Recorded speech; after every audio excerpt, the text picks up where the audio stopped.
About to go live. Yeah, we're live. We are indeed live. Welcome to another episode of Mattriarchy. This is number 50. You can believe there have been 50 shows between younger Matt and myself, who is not here. I guess I didn't expect him. I was hoping he'd come, but I didn't expect him. So we'll go with that. But I'm, of course, Matt Rhys, coming to y'all from Scottsbluff, Nebraska, where it is dark and cold, just like a January ought to be. Same And here. I am joined today by DaimosZ. Or Joel, either way you can call me. Yeah. I'm on and his by Discord. and by Carl Pencilman, Hey. where I imagine it's a little less cold where you're at. Yeah. It's actually pretty warm where I'm at, despite it usually being very cold in January. Yeah. It's And really hot. Scott's there, but his mic's off, so we'll let him come on when he wants to. All right. I don't think I muted him. But we are here today because last month in the Mattriarchy Discord, hey Lorenzo Sleestack, thanks for coming by.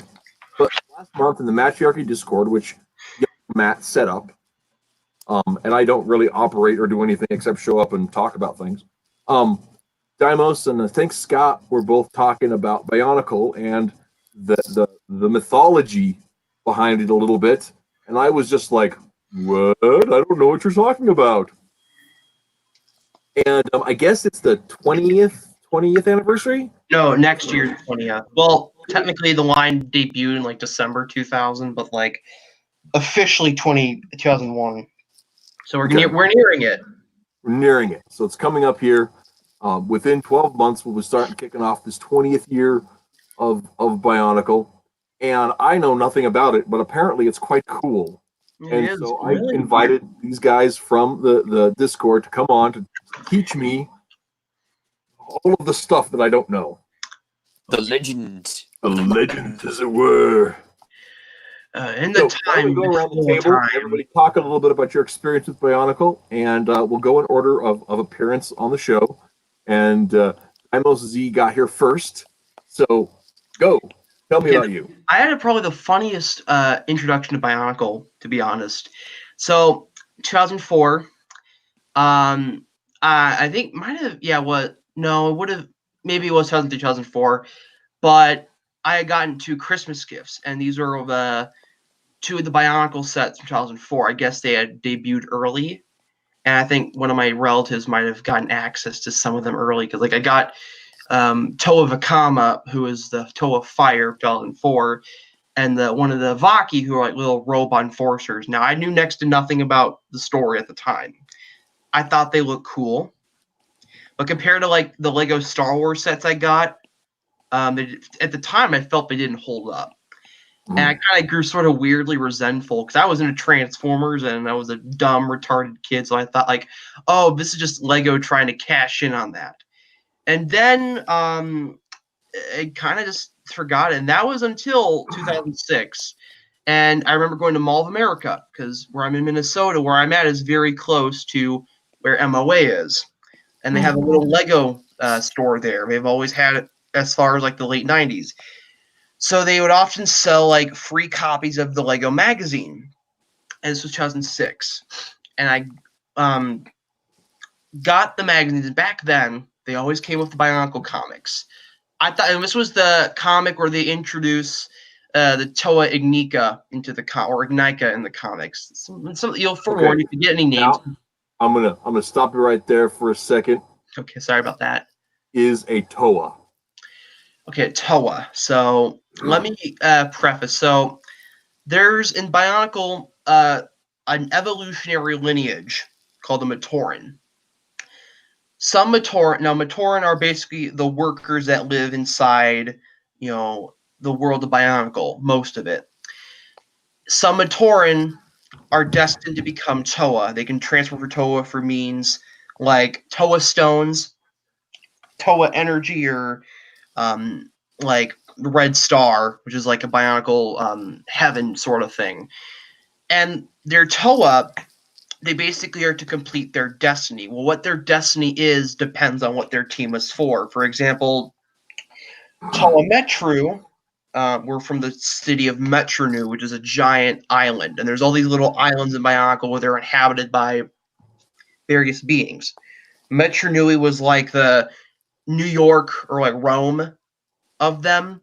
And when that fell, the Telemetru started with bringing all the Matoran to safety out of there as it was basically falling apart by the main bad guy.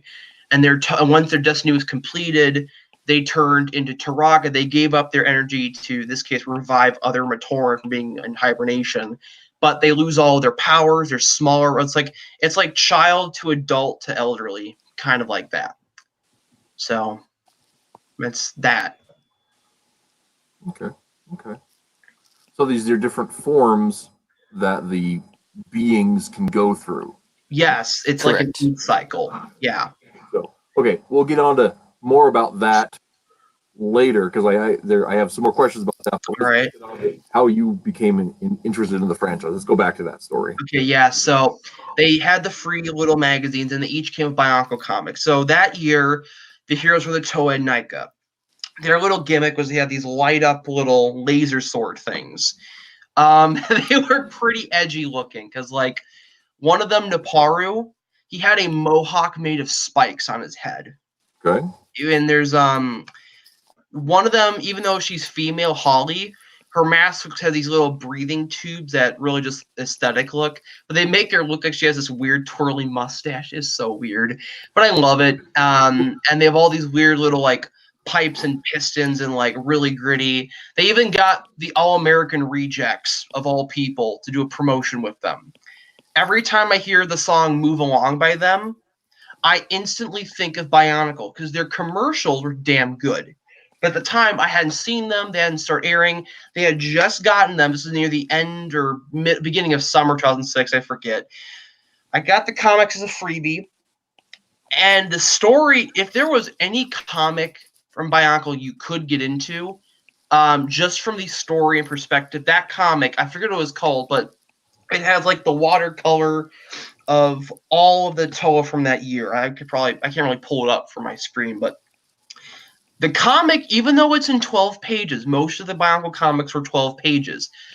But in those 12 pages, they tell a damn fine action-packed story that, dare I say, puts many, many comics today to shame. And said comics were done by DC as well, just for clarity. Basically, that year, they're going to rescue the Mask of Life that could save Mattriachy, their robot god. So, spoilers, and this is like an old line by now, but Mattriachy, their god they worship, they technically live inside him because he's a giant robot. Earth-sized giant robot. And the Matoran are basically his binomes, the cells that keep him alive. Basically, all the islands inside him, they're like, some of them connect to his legs. Those power his legs. The Metronui is his brain. He has these two little suns that are above Metronui. Those are his eyes.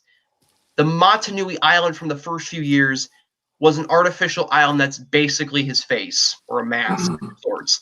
And the ultimate goal of some of the Toa from that year and the one from 2001 to 2003, their goal is to awaken Mattriachy from his slumber. That Makuta, one of many Makutas, is the Brotherhood, but he's like the leader of them. Pterodax is his name.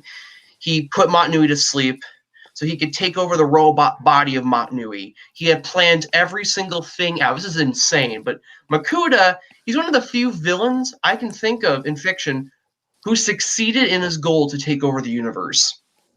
Every setback, every failing, but every plan that he would face, he calculated. He knew they were going to do it, and he still won. He took over Mattriachy's body. It's a very insane, and even even it's hard for me to describe because there's so much that goes on within these 10 years of story. You know, there's a lot to unpack. Very much. And so this is all like just in the comics then? No, there's the thing with Bionicle. This was during a trend in the 2000s where every kid's show, every kid's book and whatnot, they needed some kind of multimedia tie-in. You wouldn't just get the story for the comics. You had to read the books, watch the movies, watch the little video game shorts, and play some of the video games. The story was an online little novellas. They're only available online. It was a mystery. You had to go through each one of those stories to understand the bigger picture. Bionicle was pretty much experimental. It was one of the first lines that tried to do that, where the story, you had to read all of these to know, but the way they did it, it was still accessible. It wasn't like what you see in Star Wars nowadays, where in order to understand anything that go on the Disney movies, you have to read the books and all that. Even then, a lot of the explanations in the books are just to explain the fact that they didn't write anything in these movies.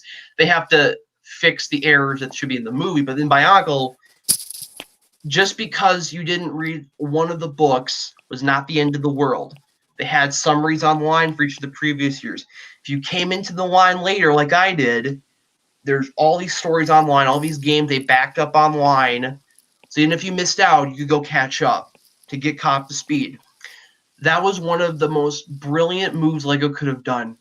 Because the line, originally, it was only going to last 1 year. All the other little LEGO Technic robot toys like Slicers and Robo Riders, or Throwbots if you're an American, they only lasted 1 year. It was just disposable. Once you got that, you go into the next thing. But Bionicle, I think they realized that LEGO realized that this is a story they could tell multiple years. Originally, it was going to end in 2001 with the giant, robot Mattriachy is awakened. Then they were going to end it in 2004. That didn't happen. Then they're going to end it in like 2009. That didn't happen. And then it ended technically in 2011. The sets were retired in 2010, but the line propered in until 2011. By that point, it was just online serials that a lot of people like myself pretend to forget because they ended on a really annoying cliffhanger.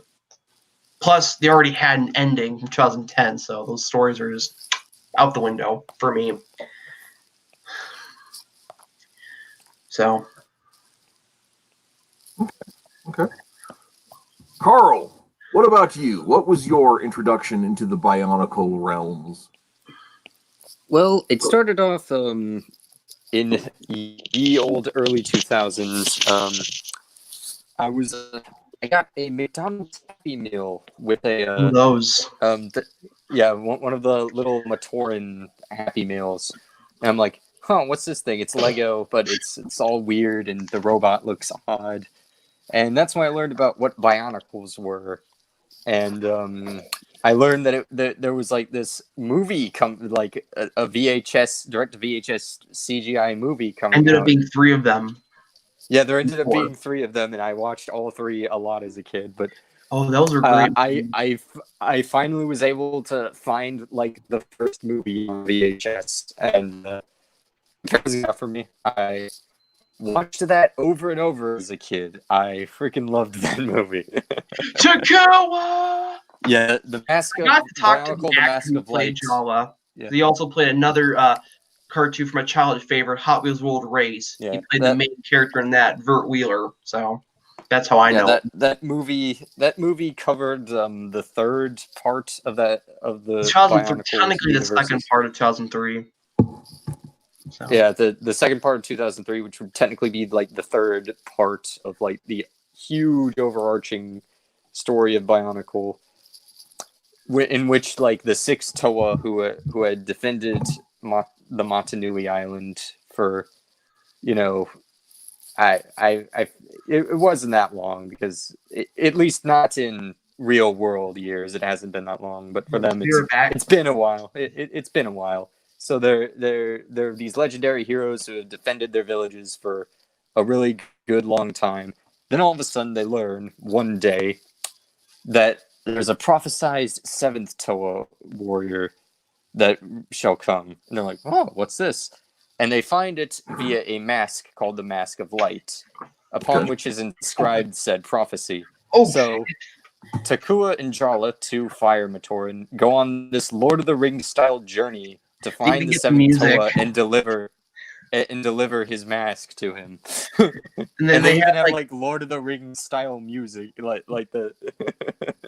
Okay, so some basic questions here, and I know I'm skipping past Scott's story, but just take my meds. so these beings are like robots, right? The Bionicles are sort of like these biological mechanical creatures. Like That's the funny thing. They have innards, they have insides, I think, but they are basically robots. They're mechanical. They technically do have innards, but the toys, actually, the movies are probably the closest. To be fair, there is Yeah, they are. Rhys, you do know what a Warforged is, right? Cybernetic creatures. They sort of like the Transformers. They have like mechanical organs and they have fluids running through their bodies and whatnot. So they're technically alive and they have souls and whatnot, but they're still robots. If that makes any sense. I believe so. Scott, I do not know what Warforged is. That's not something I'm familiar with. Really? You don't know what one of those are? Okay then.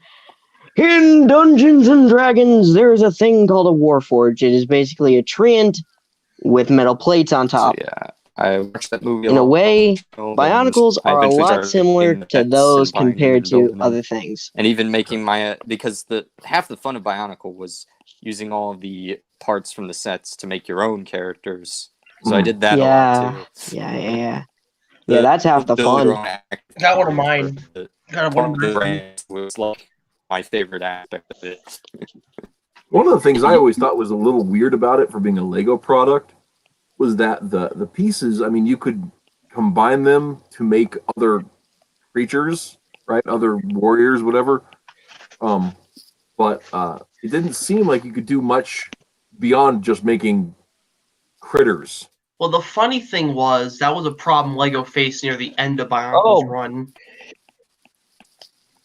where they ended up making so many specialized parts for some characters that it got to the point where some sets there was now a wrong way to build your Lego. Contradictory as that sounds, that's how bad some of the specialized parts got. Like, oh hey, this character's got this two-tone color mask that looks like his, but now we have these little ice spike blades on one of the character's shoulders that if you put on any other set, it looks wrong.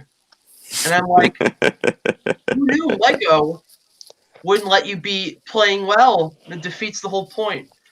At least with like Zero Factory or the CCBF, which kind of superseded Bionicle, you could do a lot more with those parts. This is one of them. I built this like 2014. Probably if I had more parts, like I'd lost most of my collection. So like this is all I could make left with it. But I still think it looks decent for what it is. So yeah, a long time. I'm sorry, go ahead, Carl, you're saying? Yeah, a long time ago, way back when I still had one of the ones I built out, but I put that away. Fair enough. Yeah. So hang on, my brain skipped out on me for a second. It'll come back. I swear it. Maybe. Yeah, I can't remember what it was. So they have these beings that have their own history and their own stories and kind of everything with that. But are there like a large numbers of peoples? Oh, absolutely. In Middle Earth, where there's all these many other things, and then there's these selected warriors the story's about. There's so many species in the Bionicle lore. A lot of them don't even have official species names in the universe. That's how so many they got.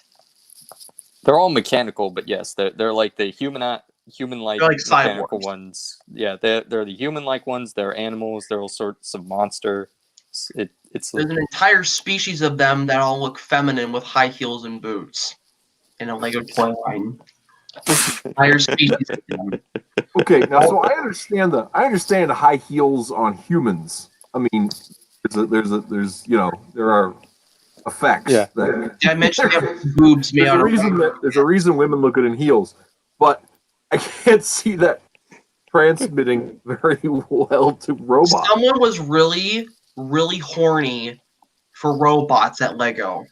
Unfortunately, there's literally old posts. Well, the thing about it is, there's literally Rule 34 of some of those characters for affinity. I'm not making that up. It is disturbing. I don't understand how, but okay, Scott, you were going to say.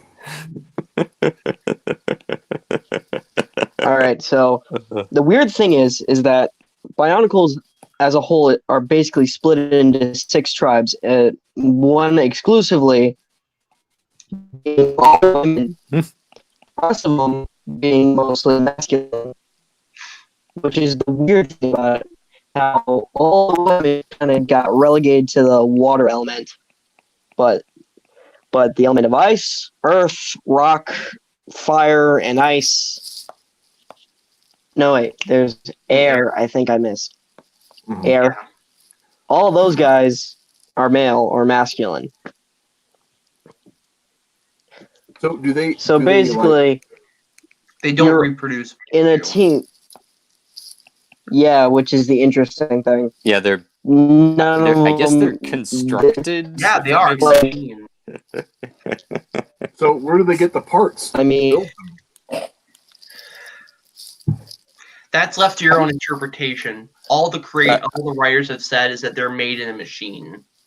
Oh, okay. Well, did you guys ever see that movie Robots from the? Yes. Yeah. That one. Where they where they start. mm-hmm. They order away for a child, and then they the starter kit gets mailed to them, and they put it together. Oh, you missed yeah. the delivery, but that's okay. Making the baby is the fun part. Yeah. Well, babies, they're gonna eat them. That is true. But it's a little different there.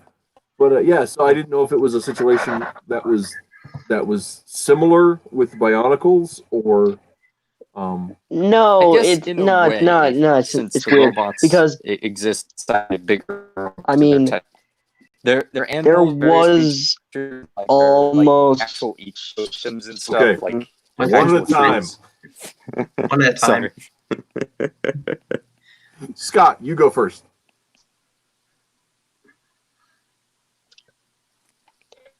Or not. when looking back at the series, there was this online game called Nog, which is basically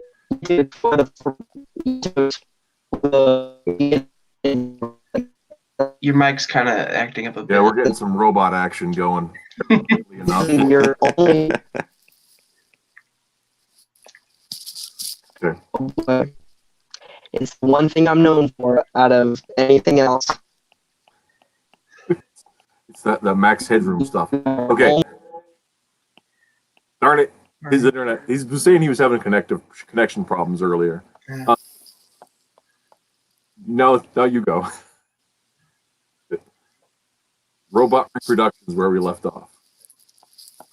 Mm.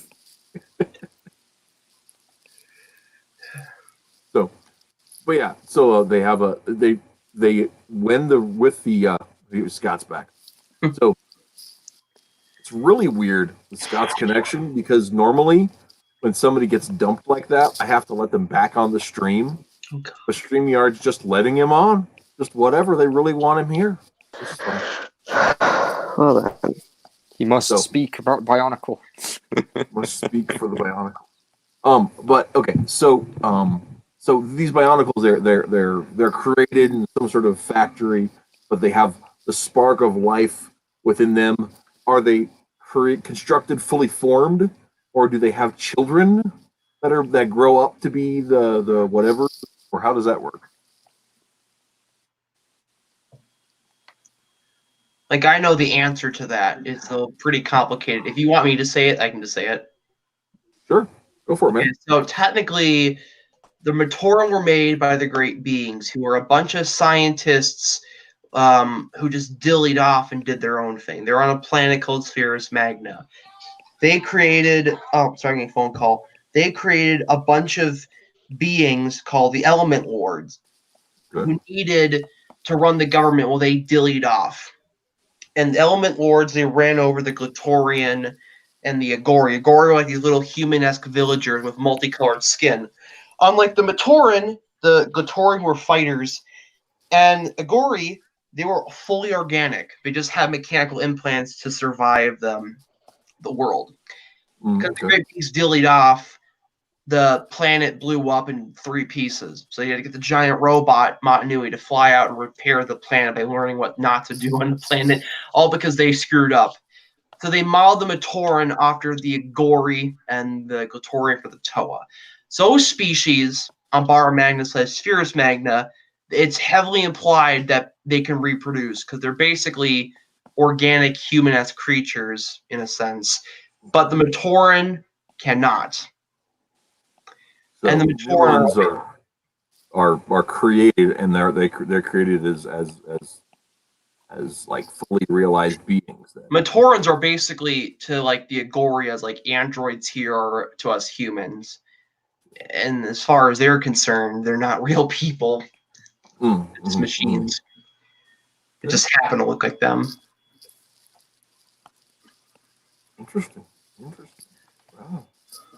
So how many years did these? Because you have the novels, there was comics, there was webisodes, there was an animated series, or no movies. Animated series would have been killer. I'm not gonna lie. Okay, that's one missed opportunity they did. So how long did it run for? If we want to be technical, December 2000 to the middle of 2011. Okay. Wow. Originally, it was going to run much longer, but sales declined. But it was subpar. It was horrible. Years. I have power. That means nothing to me.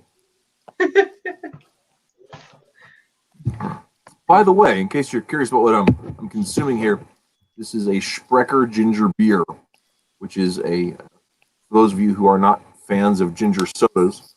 I'm not a fan of beer in general. It's not a beer. It's called ginger. Oh, it's like a beer.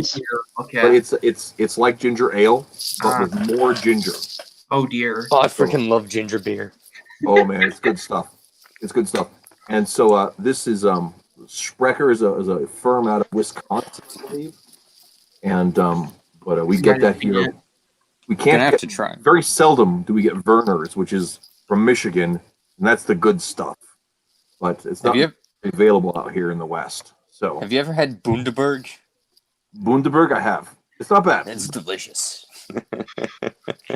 I think I like Sprecher's a little better than Bundaberg, but not by much. Gotcha. But if I can get Werner's, which isn't really a ginger beer orange soda or a ginger ale, I mean, it's kind of its own thing. It's like not as citrusy. It's way more vanilla, and it's very gingery, but it's different. It's different. I like it a lot. That's my jam. But tonight, yeah. Our jam is Danish crack. Let's do it like that. What?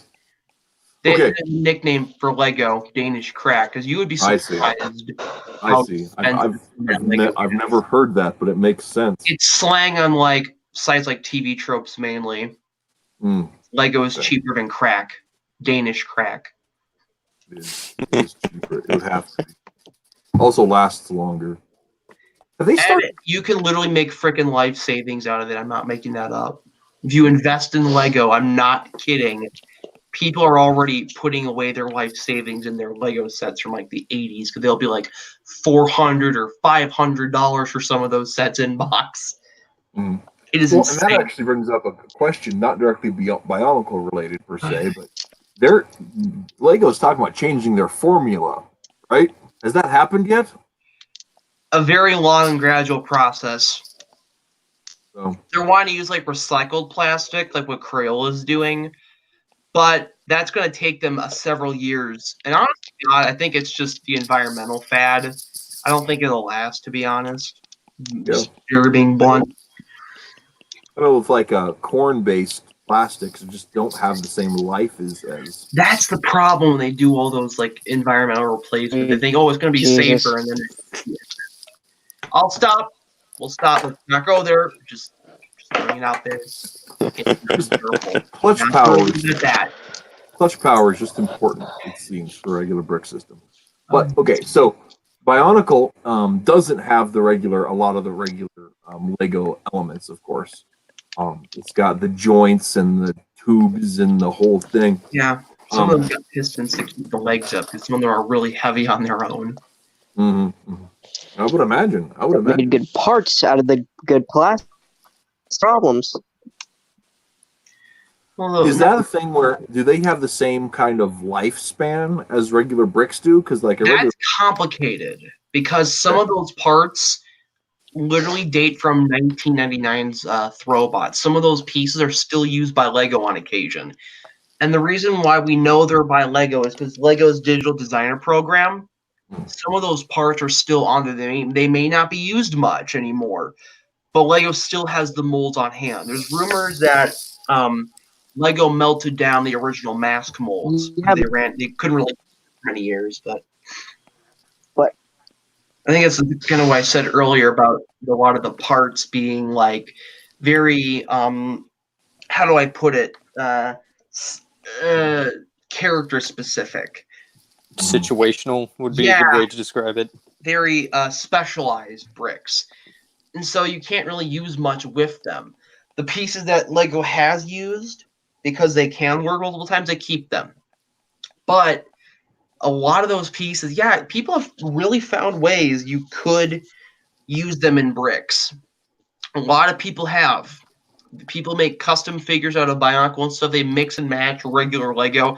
And even early Bionicle, they used a lot of the Lego Technic beams that had like the studs on them. Right. Mainly for the rod, but like even like some characters like Kopaka, he had like the Lego Millennium Falcon radar dish from 1999 as his shield. Which, if you don't know about Lego Star Wars, that was like the early Millennium Falcon was a disaster of a set. It was so inaccurate, but I love it. And that's what he had as the shield. And even like Pohatu, who was a toe of stone back then, he literally had his the way his figure was designed. He had big thighs, and he would kick a little Lego brick boulder. Thing was, you'd kick him and kick the other, So they had like the mask. He was built upside down to keep things interesting. Then you have Onua, who's like a hunchback. Oh boy, the masks. He has like the Jason Voorhees mask. He has. And then you have like Golly, the toe of water. Her first set, she didn't have any hands. She had hooks for hands. Insert urban legend joke here. And a lot of the figures, they were designed so they had the masks. The masks, they served in the universe of Bionicle, they gave them certain powers. Tahu wears the mask of shielding, which protects him from falling debris. Golly, her mask is akin to the power of heart from Captain Planet, in that it does nothing. It's water breathing. It's a very situational mask that won't really do you much good. And they even make fun of that in the universe at times. I think in one of the stories, I can't remember if I'm imagining it, or I think I recall, correct me if I'm wrong, Pohatu needed to collect the mask of water breathing, the cow. And he was wondering it went to the right person, if nothing else. Well, yeah, but water breathing to like the water Toa. That's like me, like a being of fire, learning how to control a fire weapon that he wouldn't normally use, even though he's made of fire. It's kind of useless in the context of who they gave it to.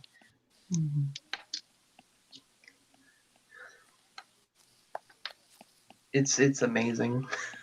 Bionicle lore is so insane. So apparently you can build giant robots the size of planet Earth. You can have whole binomes and whole islands. And it's all contained within the robot. They have like artificial weather inside the robot. It is nuts.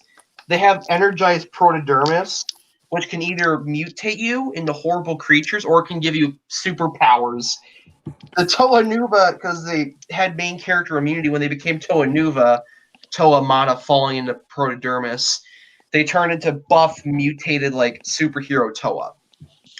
In canon, most beings die when they step in it. It's mutagen. But they had main character immunity, so they got superpowers from the acid. That's a fun one. The funniest thing about the whole, bulk of the story taking place inside a giant robot thing is that was actually a plot twist. Like near the beginning, when you were just didn't let you know. Near the beginning, like in the earlier parts of the story, it's just set up as like this fantasy adventure that just happens to star robots for some reason on like these interesting, mysterious islands.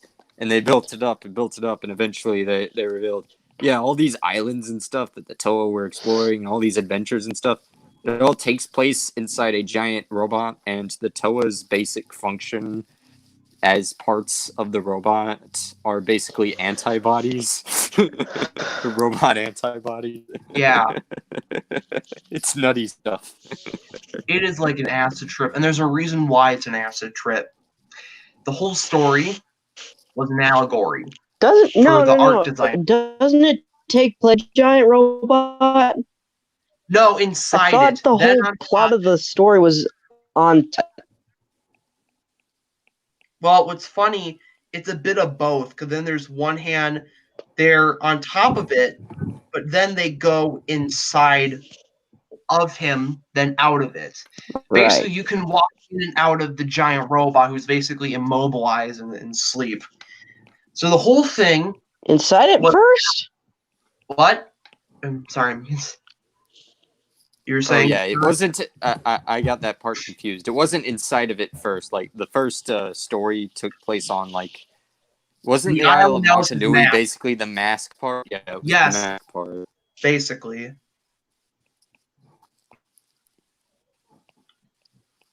So you got parts there on top of the robot, parts that are in the robot. It's just... It's a really insane lore. And it's like... There's like parts of the body in 2006, 2007. There's the islands of Voyanui and Mari Nui. And there's just parts of the robot that burst out of the shell. The Bulrock. It wasn't... No, you're getting mixed up. The Bulrock were on Manui. Voyanui was the result of the Great Cataclysm, which is when Makuta put Manui to sleep. And basically, that caused the whole freaking robot to shut down. And it was basically the whole planet robot thing. Natural disasters happen. Islands got jettisoned up outside of the robot. They burst out. The island of Matanui formed over his head as a protective seal, but all the energy came out and formed all the binomes on it. A bunch of evil spiders that mutate people into animals. They invaded Mattriachy as it was in ruins, and they mutated the Toa Metru into half Toa, half creature things that were on the constant verge of being turned into full-on animals. It was nuts. Vakama got whiny because he had mutated his whole team because he was being hot-headed. Then he turns evil, and it is crazy.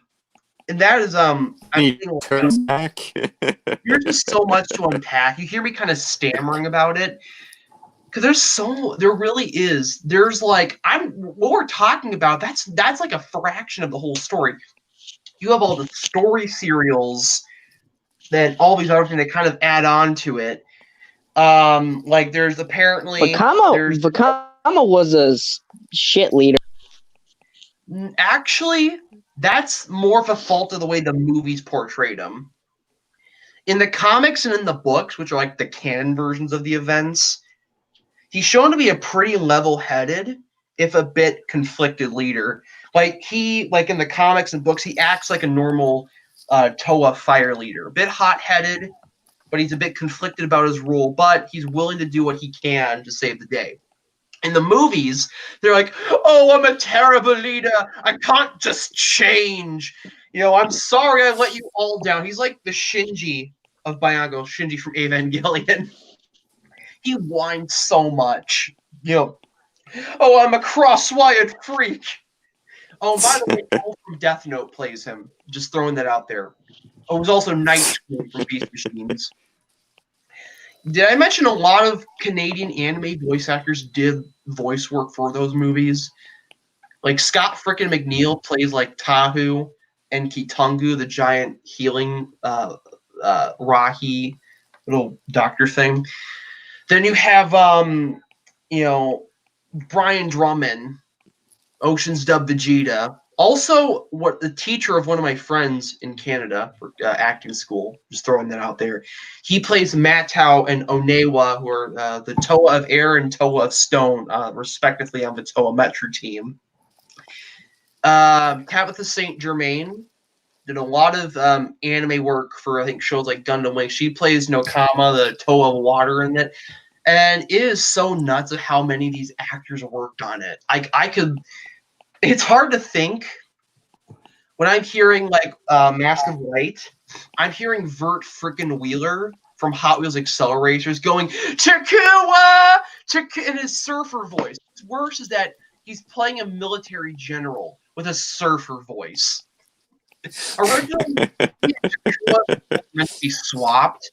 The more serious sounding Takua was meant to be Noah. And Andrew Francis would have played Takua, which fits with the role he played. But they felt like he couldn't portray a convincing Takanuva. Spoiler alert, the 7th Toa they're looking for was Takua, one of the villagers this whole time. He had to believe in himself and put on the mask, and he became Takanuva, the Toa of Light. And apparently, he was never a fire Matoran to begin with. He was a Matoran of Light. Moreover, he was the first Matoran ever built. I'm not making that up. He's basically the Bionicle equivalent of Super Special, my own original character, Basically. Do Not Steal type OC characters. What's worse is that he was basically the original plan that he was going to save the day in like 2012. He'd basically stop a civil war with the Great Beings. One of the rogue Great Beings, Velika, started, but that never came to be because the story serials got canned. But he basically would have become a Turaga after that. But he's like the Matoran equivalent of Adam. Then you have Matoro. And he doesn't even know it. That's the funny part. That's the funny, Matoro didn't even know he was the Bionicle Messiah until like he realized it was his destiny. And then like Takua didn't even know he was. There was that whole B plot of like the mind wipe. Oh, that's true. Yeah, well, he went through 2 mind wipes in canon. When he first went to Mattriachy in canon, he got his mind wipe. They dumped him there. And reportedly in the universe, they had to have an entire squadron of Vaki to patrol him because being the first of his kind, he didn't function like the other Matoran did. He was more curious.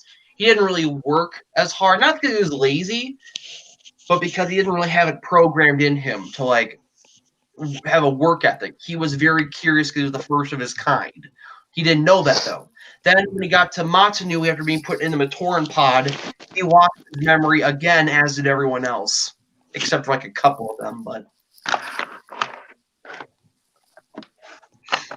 it's a I think we've gotten off track talking about the minutiae of the story. well, that's the Pandora's box when you talk about Bionicle.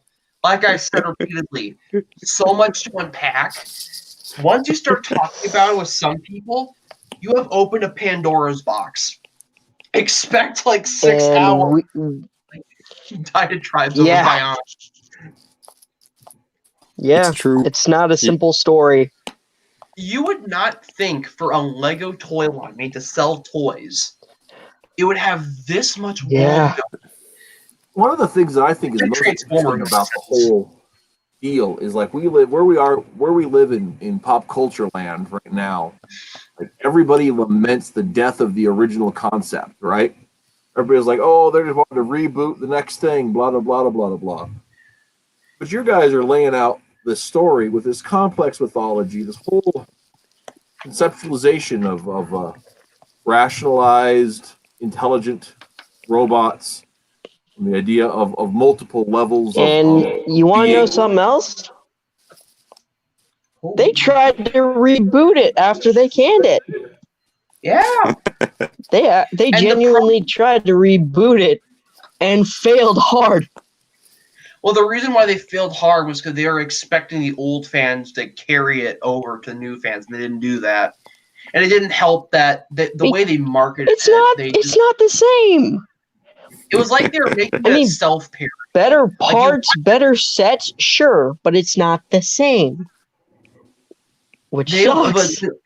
I think the problem I had with it was not the set; it was the story. It unlike the old Bionicle, it was a reboot, not a revamp. But the problem was they were trying to reboot it in all the wrong ways. They thought fans wanted to go back to when it was just on Island and stuff. That's all fine and good. What they didn't realize is you had to make the continuity consistent. There's 5 or 6 different backstories of the little MacGuffin they have. That being the mask of ultimate creation. I forget, weird decision. They have like 3 or 4 different inconsistent stories of it.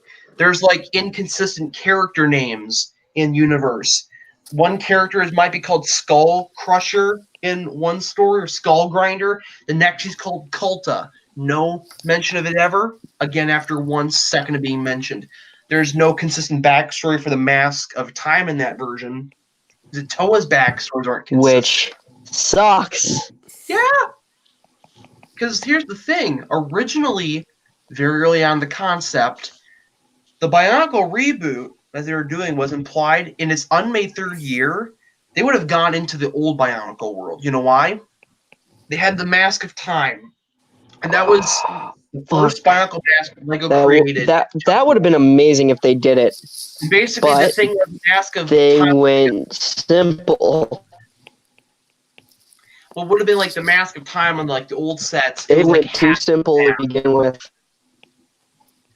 And then, but the problem is, like, they had planted these seeds there and they did nothing with it, or they didn't have a consistent story Bible. The reason why Bionicle's story was so freaking consistent as it was, they had multiple page story Bibles. What you could not do with the character, what you could do, what stories you take, how the characters' personalities were, even right down to things like what colors and what palettes the box art should be, like frames of reference for what they look like. This was LEGO's attempt almost to do like a Transformers level multimedia story, and I think it worked. But unfortunately, that was also its downfall.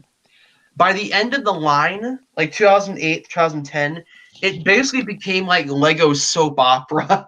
We have to go into the heart of Mott Nui to awaken him. We have to get all the keystones to put the Mask of Life into him to transform him. Oh no, the bad guy needed that to happen so he could go invade inside his body. And now he controls the universe. He jettisons God out of his body. And now the God has to go make a new body and make friends with the locals on the new planet to go stop it. It is really insane. It's all John Carter style. The problem is you have to know all the stuff in advance, and most kids didn't care. They just wanted a robot toy. Combined with the fact that for some reason LEGO, a lot of the plastic they made for later Bionicle got really brittle, especially a certain lime green plastic. No. Here's the thing. It's not just, it was how they were constructed and molded. It's not the fact of... That's what I'm saying. It wasn't the plastic. They molded it. I should have been more clear on it. But yeah, it was the way they molded it. It was the parts and how they were sculpted. I got that for 2002 in my later years. And when I was comparing the size of like the Giant Connection, it was an entirely different thickness. One piece was built to last. The other piece was obviously built to break. So that way you'd go out and buy another robot toy. What's funny is that originally LEGO, when they did the 2008, sorry, I'm gesturing my 2001 Anoa, Taraga Anoa. I brought it for this occasion. But what happened was with the LEGO, they deliberately tried making the plastic. So they tried to circumvent the problem. So they tried making different pegs and different connector points. Problem was the way they designed it made them even more brittle. It didn't just affect parts of plastic that cooled down too early or the molding wasn't right. Just like the line green, it affected all of them now. And combined with the fact that the story got way too over complex for kids to handle, the average kid was not going to go to like the store and ask at that point, "Mommy, I want the set number so and so Tahoe Mystica, but it has to be this one." Parents aren't going to know what a Mystica is from a top. That's the problem. I loved world building. We all did. But by that point, it gotten so you had to have been there, and not every kid was willing to do that. There's a bunch of kids who have grown up in the early 2000s. They knew next to nothing of the story. They just wanted a cool robot toy, and Bionicle delivered. They could build it, basically. But now you had all the people like me and stuff got into the story while we could, and no kid by then understood what's a Fantoka, what's a Jettrax T9, whatever it was called. There's so many complex words and terminology. Like, while it was good for us, because we got to learn more about the world with these terminology, where we got to know the importance of, say, the Ninra Ghost Blasters from the Midax Sky Launchers, where the names came from. The average person was not going to appreciate that. They're like, what's with all these weird words thrown together? Like Mistaka, I gotta be honest, like that's even where I'm at with that, because it's one of those things where, that's obscure. The language barrier is obscure enough for me to be just like, well, that's a weird thing I don't know. Well, that's the that is practically honestly, a different language. In the universe, that is a different language. They literally have their own Bionicle alphabet and number systems. They have multiple alphabets and number systems they do. in Bionicle. They have different cultural traits, different and that was a lot of the problem, that when LEGO tried rebooting it after they canceled it because it got too over complex and there's just a lack of interest from it. I think they tried going back to basics. So they were no longer Toa, Nuva, Tahoe. It was Tahoe, Uniter of Fire. Then there was the Protector of Earth. They tried simplifying the names so they could be more marketable, so they didn't have to go for that. And I think on its face, it sounded like a smart idea, especially when you consider that version was only going to last for 3 years. It ended up just running for like barely 2 years. But the problem was they didn't make an engaging enough story. They made it really simple in the hopes that adult fans would get younger fans into it. Like, hey, Kitty, no, not Kitty, well, I guess it could be a name too. I had these cool toys when I was your age called the Bionicle. I've got this little Toa of ice. I want you to have him. It was so cool. LEGO was expecting people to do that. They had online contests to get golden plated masks, those characters. Character building contests where you'd win like a freaking buttload of prizes. Problem was, they only marketed to adult fans on like Facebook and Twitter. They didn't do it for younger fans. They didn't market it well. They expected the adults to do it, and they didn't do it. And on top of that, the story was written, obviously, a very dumbed-down kids version. That's fine.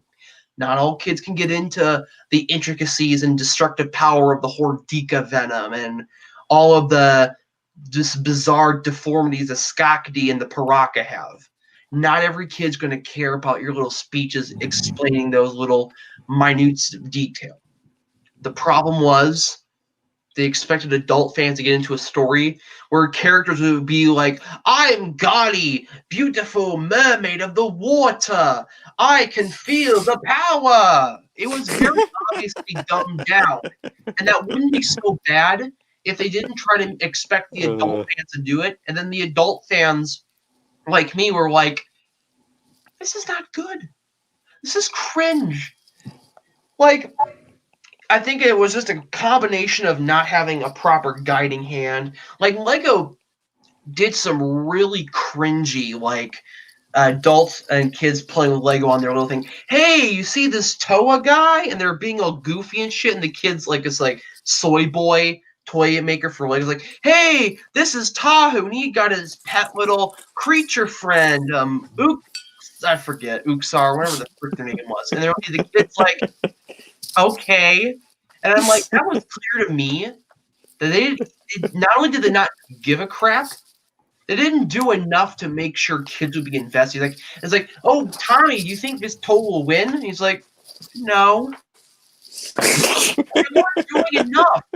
Like, I would appreciate it more if they really honestly did market it to kids the way they did with Ninjago and Chima. And why those lines, not really Chima, but Ninjago lasted as long as it did. I say Ninjago, well, I'm not really a big fan of it. I do appreciate it. It is like the new Bionicle. Actually, it's going to, as of like this or next year, it's going to outlive Bionicle. Just as much world building and lore about that series as well. I mean, I don't really get into it. I mean, I think it's neat and all, but like I'm from a different generation. But there's a lot of fans of that, and much the same way Bionicle has fans. A lot of them grew up with it. Now they're like in their late teens. They would have been like 5 or 6 years old, the same way I was 5 or 6 in like 2006, 2007. No, I would have been like 7, and I forget, honestly. It would have been like 8 or 9, 2007. But like, you get the picture. They were there for the whole thing, and they were getting to see and that's kind of a special thing when the lines go like as long as they do like that. And I think what worked with Ninjago was that they made sure to keep things fresh for new kids, and the names of those characters are like Kyle and like names like Kyle or Tristan. There's names like that, very simple and easy to know names. Right. You know, whereas Bionicle, they were like, oh, this is the Toa Hordika version of Vakama, or this is the Fantoka Toa Nuva version of Liwa in the adaptive armor form for its Axelara T9 Superjet. You know, it's like, as much as I love Bionicle, as much as I adore the world building, I will not lie and say it is like a gatekeeping for how much detail is in it, because there really is. I don't like the idea. It gatekeeps itself. It gatekeeps itself. That's what I'm saying. I don't like the term gatekeeping when it's used for stuff like that, because a lot of fans would like to get more people into it. It's just that it's so overcomplicated. Like, you would need to spend hours upon hours reading the Bionicle wiki, Biosector 01. Now, to be fair, I actually didn't do any of that stuff as a kid. When I was a kid, I read a lot of the comics, and I played with the action figures, and that was about it. And the greatest thing about like those little comics is that they took place inside a universe that was extremely ridiculously uber complex. But the way the stories were structured and written, they were easy to get into and understand, and they were actually could be surprisingly well made, self-contained science fantasy. Yeah, like stories. I mentioned, the one story that I got into is from 2006 that dealt with the Toa Nika first fighting the Paraka. They're all having this little banter. Did you know there was a time when the Bionicle comics were the world's most widely distributed comic? That was because Lego Magazine shown all over the world. They printed it from like America to Serbia to Japan to elsewhere. They went around the world in different languages and stuff for it. They had translators for it. It was literally like, if you bought the Lego Magazine for that time period, they came with a free Bionicle comic. So not only were you like subscribed to Lego Magazine, you get a free comic book with it, but you got to explore little nuggets. And over time, you get more of the magazine, which like came out every 2 months. You'd get more of these comics, so you'd be getting, relatively speaking, more pieces of the puzzle you'd be eagerly waiting. What's funny is that I didn't read the books until many years later. I mean, I knew what they were. I read them at Barnes & Noble when they had them. Didn't really get a lot of them. Well, I got a lot of the older ones, but like from 2007, 2008, where most of the story was in those, I didn't have. But on the bright side, the comics told all the story. Compared to the earlier years of Bionicle writing, where a lot of the comics are just tie in, say, the games or the movies. You had to watch all of them to get into it. This was not so with the later years. All you had was the comics and the books, but they told the same story, beginning to end, same beats, same plot points, so you never were really lost. There are some honest moments in those comics. I read them, I almost get teary-eyed because there's some genuinely emotional moments in those comics. You would not expect that for a line made to sell Lego bricks. But honest to God, there are some moments where, like, as a kid, I freaking cried my eyes out reading some of them. Specifically, Matoro. Now, Matoro, he's like the unsung hero of Bionicle in the universe. He was a character who was always there from the beginning. He was like a little friend. He had, I think, one of the McDonald's toys. He was one of them. So he was always there from the beginning. He was like this shy, but very adventurous little ice Matoran who often was humble to a fault. As someone who's also humble to a fault, I can relate. He ended up getting selected to be a Toa. And this was like 2006. He didn't understood why he was a Toa. He felt he wasn't worthy of the mantle and that he didn't really have a place. But yet he could sense something always trying to beckon him. This was during the hunt for the Mask of Life. It turned out he was the destined bearer to wear the Mask of Life. During that time, they needed to get it so they could revive Mattriachy, who was slowly dying. He had been in coma for so long, his health was failing. So they needed to retrieve the Mask of Life, which was like a restart button for him. And so during that, Mattriachy actually died. And if he died, all of the universe dies. Every being on it will die without him. They need him for life and sustenance. So Matoro realizes he's the one destined to wear the Mask of Life. But if he does that, he will no longer exist. He will have to die. He has to sacrifice himself to save the entire universe he knew. During that moment, all the Toa are getting the Matoran off one of the islands back to the underground city of Mattriachy so they could blast the island of Voyanui back to Mattriachy and then go back into the robot because it burst up in different pieces. So Matoro, all of his friends, the other Toa of his team, are literally holding out. They're saying, we're going to have a Nova Blast, which is like a superpowered death charge that Toa only uses the last word. It'll kill everything in sight if it does. Because they knew we are all going to die. We need to buy Matoro as much time as good. And he was wearing the mask, that he was falling down to the battery of Mattriachy. The last conscious thing he had was getting his friends out of that war zone. Not because he wanted to be remembered as a hero, because he didn't feel he deserved it. He just wanted his friends to live. And everyone's celebrating back in his old home. He saves the universe. They're all wondering where he is. And they find out he died. He saved everyone. He saved his friends specifically so they could live another day. He didn't want them to go forgotten and dead. Now, that's just, I mean, it sounds pointed when I'm saying, but when you're actually reading it, you kind of understand his struggles. There's a joke that he's the Bionicle Jesus, because that's basically who he is.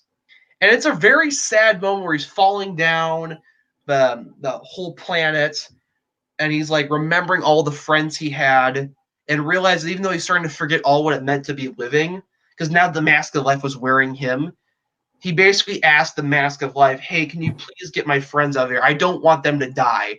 My death is enough of a price, but theirs is too high of a price to pay. And they have like this little speech they give. And when you go on the page of that book, Bionicle Adventures Downfall on the wiki, they literally have that whole paragraph from that novel that deals with this sacrifice. You can read it. They give an excerpt, word for word.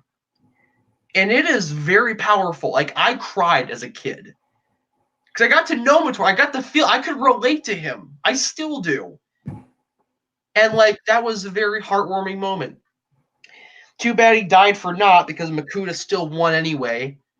But then he got defeated as well, because, technically, how do I put this? So he battles Mattriachy in their giant little robot bodies.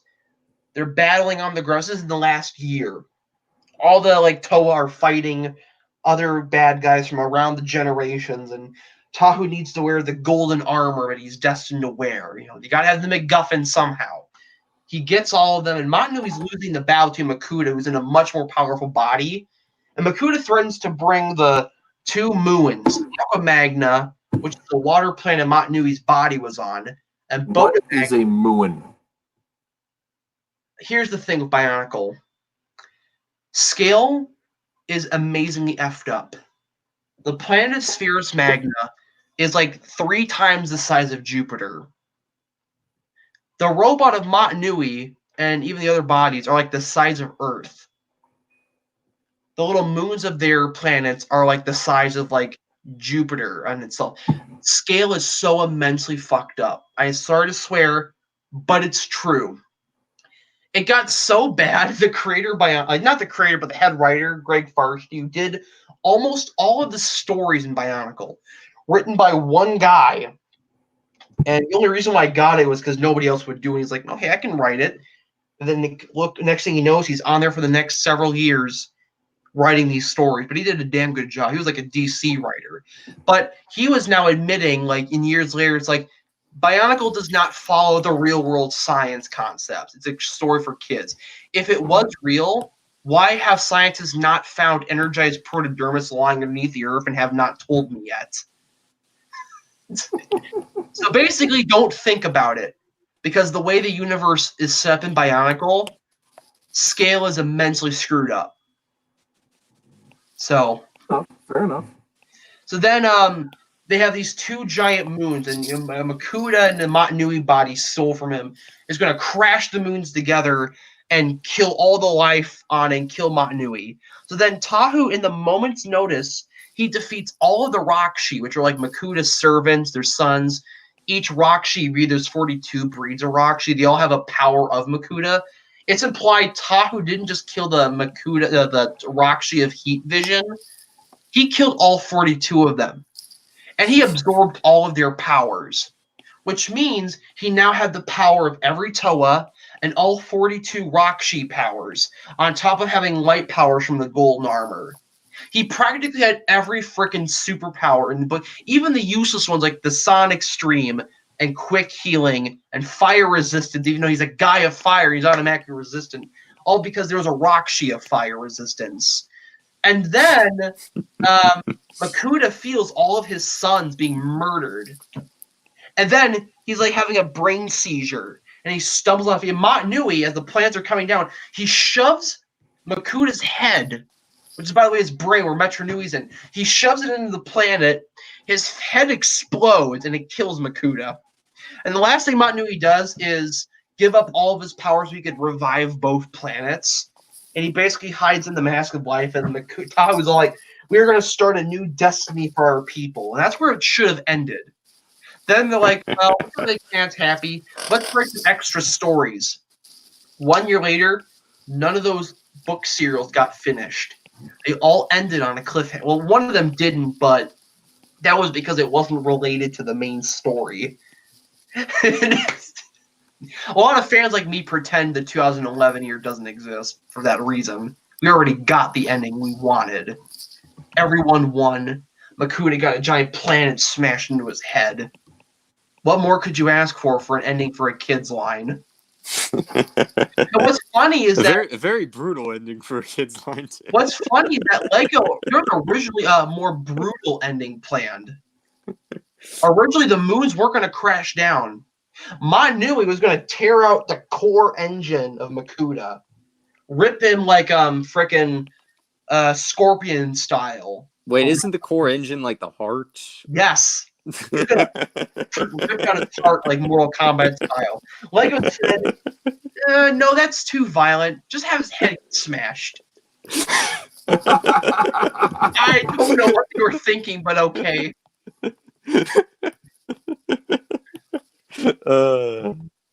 I think that's when you know that at that point it's just like, well we are clearly appealing to the democratic that grew up with these toys. I think Ono is better than Poatu. Yeah. Well, what way are they better? I mean, I guess Onua is better because he had frickin' Scott McNeil voicing him in Mask of Light. So maybe I think in terms of sets, I like both of them, honestly. But like, I'm not sure I guess what Twitless means. He was he that was his comment on last. He came to watch last week, and that was his comment there too. Oh, I guess he knew in advance we were going to talk about Bonk. Yeah, he did. Yeah, he says, cool. Anau is better in all ways. Okay. I don't know what that means. Yes. And you would have lost us if it weren't for Icy Friend. That was the line Anua said in frickin' Mask of Light. And just imagine Scott McNeil voicing that. Welcome to Onukoro! And he cuts an earthquake. And then, like, Tahu's all poisoned. He's like, fire has no purpose. Fire consumes all. And he was taking the piss out of Beast Machine Silverbolt, a character Scott McNeil said he did not like. Because in Beast Wars, it removed all the joy out of the character of Silver for an edgy boy. And it seemed like he was making fun of that in Tahu. Because, you know, in Beast Machine, Silver was like, oh, I believed in things. You know, you gave me nothing. And it was all very cheesy. And I feel like Scott McNeil was trying to get payback for that. But then again, he was saying weird shit like, sister, against me, you be nothing but steam. Hot air, as they say. He has a look on his face, and it's brilliant. I swear they were having a lot of fun doing that, and it kind of makes me wish those later years of Bionicle got more. Elephant in the room. There was one more movie, Legend Reborn. I actually liked that, believe it or not. Honestly, I think it gets too much hate. I liked it. But I think it wasn't the Miramax movies. No, it wasn't. And I think that's why people disliked it. But you know what's funny though? It was the movie. The company who made that movie was Threshold Animation. Guess what they also made? What? Guess. I'll give you a hint. It involved a dog detective. What? And a flying chocolate squirt. No. Yes. They made Food Fight. Yes. Same company. Same animation. They did Food Fight. I'm not kidding you. It was the same animation studio. Who would have thought that frickin' Bionicle was also animated by the guys who made Food Fight? I'm not making that. That's hilarious. And what's funny is that like Food Fight, they got really weird acting choices. They got like a weird TV commercial actor to play Metis, who was like the. Thankfully, unlike Food Fight, there aren't any weird innuendos. Well, yeah, that's true, but the animation in some areas isn't much better. Like, so there's a funny story. 2008, we see Matsunui rising. All the years of build-up and story leading up to this point. This 1 minute long animation where he's slowly rising up, continent-sized chunks of land falling off of his body. He rises up, and we see his eyes turn like red. A gamer. And we know, and the massive light flies out of his body. We know something isn't right. We found out Makuta won. In Legend Reborn, they did like the dollar bin version of that scene. The animation was sloppy. Matsunui, the island, just falls off and like disappears in the animation. The water vector animation is crap. Matanui's size changes randomly between shot and shot. He doesn't even rise up properly, just like, oh, I'm getting out of the bath. And then next thing you know, he's already standing high in the air, which makes no sense. All the Matoran, I mean, yeah, there weren't many varieties of Matoran in the Miramax movies, but at least they made an effort to switch masks around and switch colors around. This is what all they did was just have the same, like, 2008 Av Matoran, aka the worst Matoran designs ever. Multicolored. The same two masks, just in multicolors. And then there's this random ass room that's not, I think it's meant to be the core engine, but the way they styled it makes it look like it's the Coliseum from Metro Nui, where they have like the challenge where the Toa gets screwed over by Makuta, basically, and we're gonna hide all the Matoran. But anyways, but now it's really weird because it's all like a dome, like they're all circled around like a giant sphere, and it turns red. Oh, Makuta took over. And what's funny, they never call Makuta by name in it. They just call him, that's the evil that took away my body. It's a great evil took me over. If only you could have called them. Well, to be fair, I think that's the whole self-contained story aspect. That's true, and it also they wanted to make it a bit more self-contained. I think it might have also been the fact that Matanui himself didn't know who Makuta was, but yeah, Twitless. What bomb? But wasn't Makuta basically his brother, essentially? I think. Well, that got retconned early on. They're not biologically brothers, but on a power level standpoint, and the amount of creation they made in the universe, the Makuta are said to be on par, akin to a brother figure for Matnui. They were originally meant to be the ones who would guard each city, to be like the proctors of them. Then they all got corrupt and like, ooh, what are we gonna do? I know. Let's go make mutating spiders, and let's go create a giant plant that'll grow to a mountain that eats people.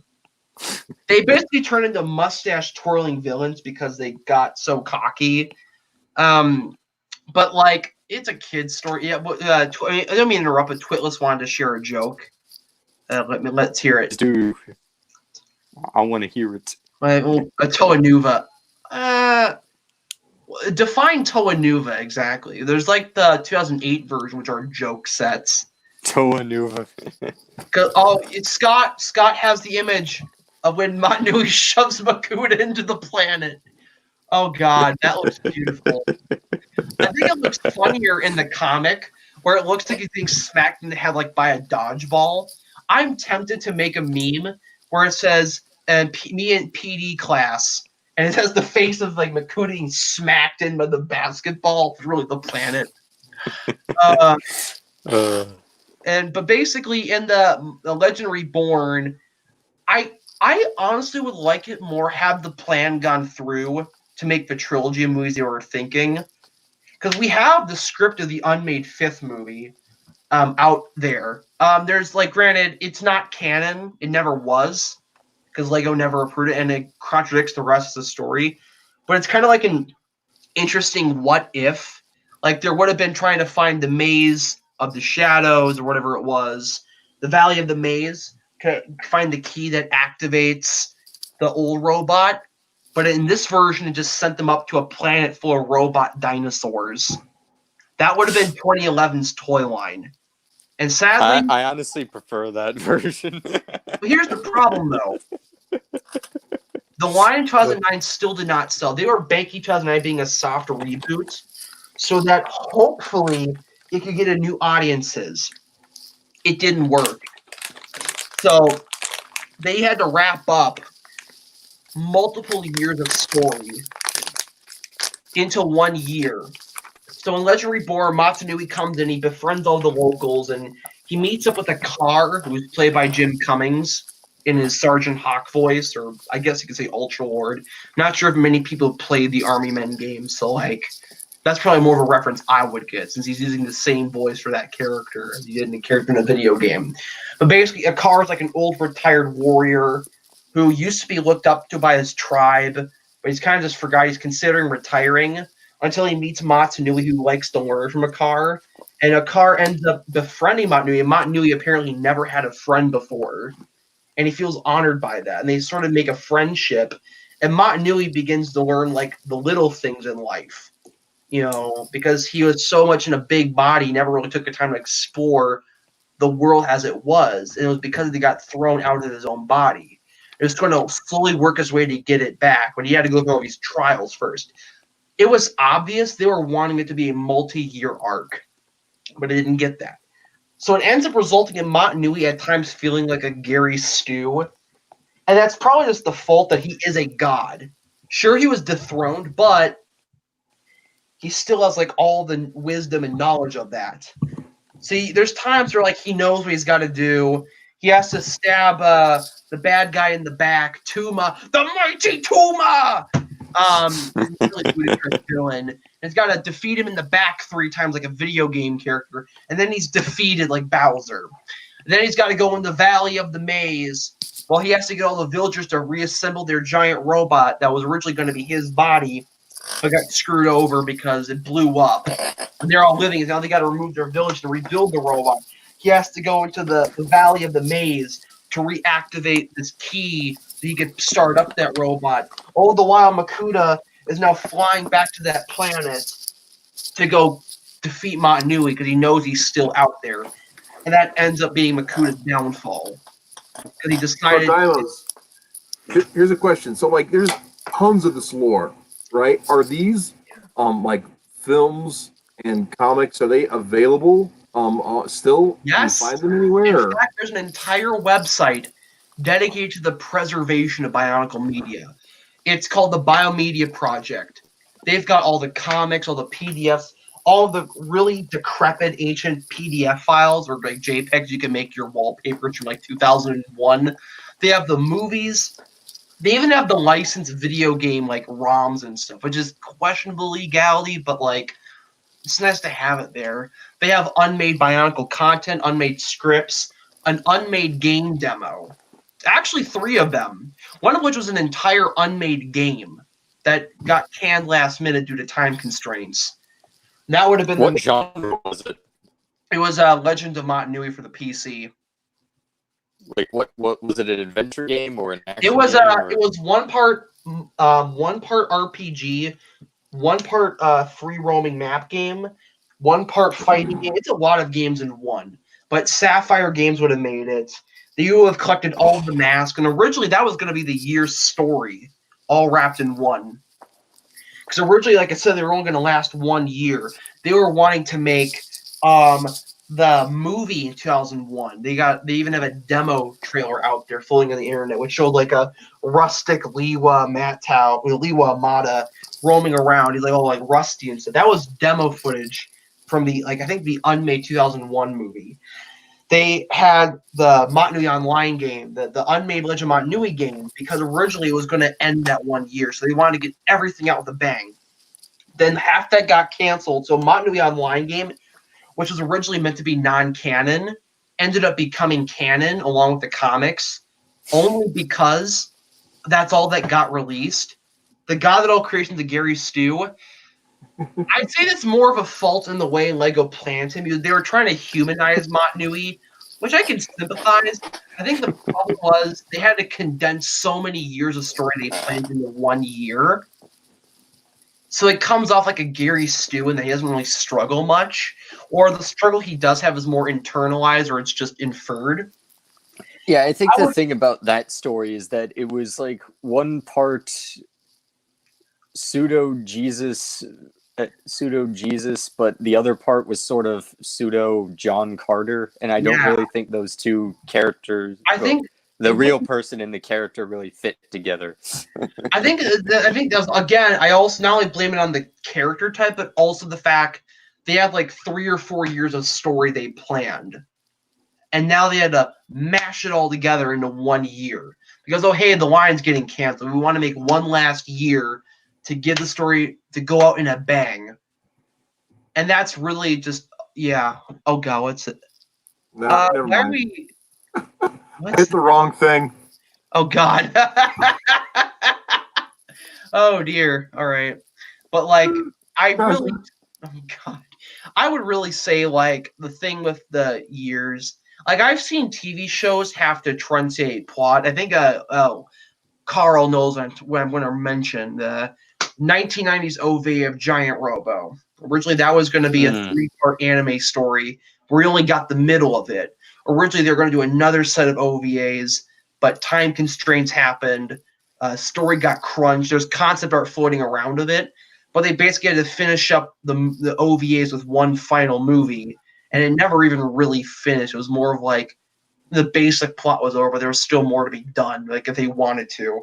I think Bionicle ended much of the same way, except a bit more conclusive. Very much the same way. Yeah. If we're counting, this is what I was trying to share. Yeah, all the Matoran universe. Yep, there's the map, the diagram. Scott sent this over, and he's like, "Look, I have a map." And I was like, "Oh, What's funny is that they released this map a few months before they released the Mattriachy Rising video on YouTube. Well, not on YouTube. No, it was on YouTube. Advanced Copenhagen, who did the animations for the commercials, they had like a special deal with Lego to release the commercials on YouTube early. They have the uploads all the way back from 2008, and they like have the videos up, so you can go see them when they first uploaded it. But they released this map a few months early. Now, prior to that, in Minog, there's a part where they're in Onukoro and they're mining, and they breach a hole that they can't get through, like a metallic face shape. Then in Legend of Mattriachy, we see there's 2 Muins next to each other, or suns actually. When Makuta takes over and shuts Mattriachy off, they close. Then we see that you have to go underneath Mattriachy Yep, to get to it, which means it's inside a dome of some sort. And then when they showed that map, it was like people figured it out early. Like Lego was planting those seeds. They had planned out the giant robot story from the very beginning. They were hiding it for 8 years. And did a very good job at it, I might add. Because, like, you look at that map of the universe they're in, it looks like a body, you know? Right. And that's what it's supposed to be. It was an island. And it was because of that, people figured out early. And then the moment, and originally people thought you were insane in the community. You said, maybe it's all inside Mattriachy. And then that 1 minute teaser occurred. And, like, told you so. But honestly, like 10-year-old me was blown away when I saw that, because years later, I went back to some of those early media and I'm like, it was right under our noses this whole time. We didn't even notice it. That's how good they hid it. They hid it for that long. And mind you, they didn't make that many concept arcs. They didn't want the spoil to get early. But then again, the books kind of spoiled it as well. The early books did. There's the book Beware of the Bowrock. There's the line, I think Golly says, is Mattriachy rising? And like, I think a kid's back then was like, no, he's not. And years later, we know what that meant. And then Bionicle Mascot, we're going to awaken the Great Spirit, because originally, I think there was a bit of miscommunication. The writers of that movie thought the lab was going to end and Mattriachy was going to rise up from that point. Lego never planned it, and they told them not to do it. But all the dialogue in that makes it seem like they're going to rise up. And there's a brief bit of dialogue saying, well, we're going to get inside. He's a giant machine. It's like all these mumbling. And they're like, oh, there's something inside. Well, he's a big machine. Like all this mumbling. They're all like talking with each other. Like, they knew what they were doing, those cheeky bastards. They knew what they were doing. That's what's so brilliant about it. Twitless, you're kind of right, though, to be honest. They planned the basic seeds from the beginning. Originally, Lego considered making it only for 1 year. Then they wanted to make it run for 20 years. Then they had to change. Jump, isn't it? Yeah. Well, they sort of had ideas set out from years of the future, but it's kind of like when you're writing, being a writer myself, or freelance for like webcomics, one of the things you learn is that you'll often throw in these little bit of dialogue, like seeds you can work on in other stories. Bionicle set many seeds where you can make future stories out of, and they use it up as much as they could. That's what's so brilliant.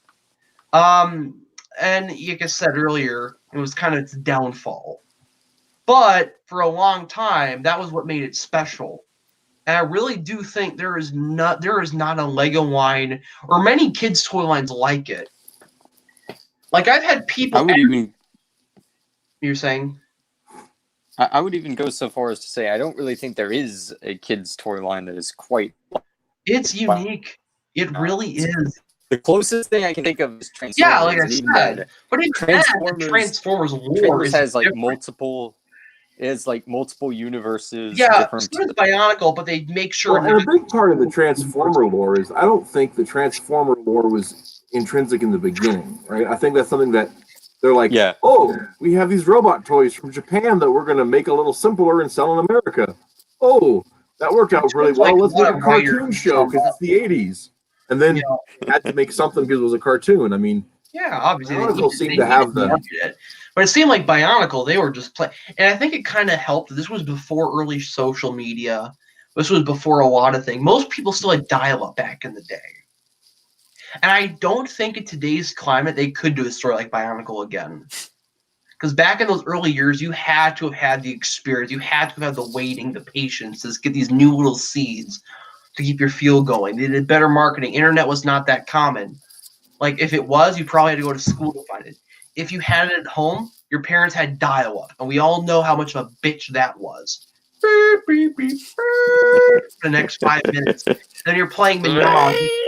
Yeah, and for the next 5 minutes you're playing Minog, you have like a 5-minute loading screen. And then finally it freezes for a minute. And then you see the story when all the Matron are marching up to meet Tahu, the Toa Fire.